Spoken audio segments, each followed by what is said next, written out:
Mening ismim Michael Scofield. Men qochoqman. 3 hafta oldin Panama qamog'ida o'tirgandim.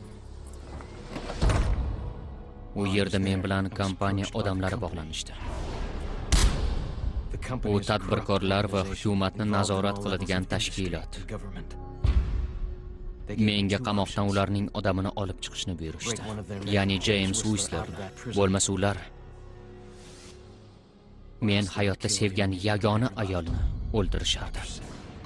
Doktor Saru Tancredi. Men kelishuv shartini bajardim.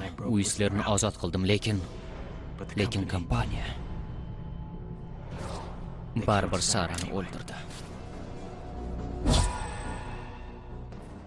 Whistler kompaniyaga ozodlikda nega kerak bo'lganini bilmayman, lekin men uni Los Anjelesgacha kuzatdim. U bu yerda kompaniyaning bir xodimasi Gretchen bilan. Sarani aynan u o'ldirdi. Hammasi bugun tugaydi. Menga adolat kerak. Qonuniy emas, vijdonli adolat.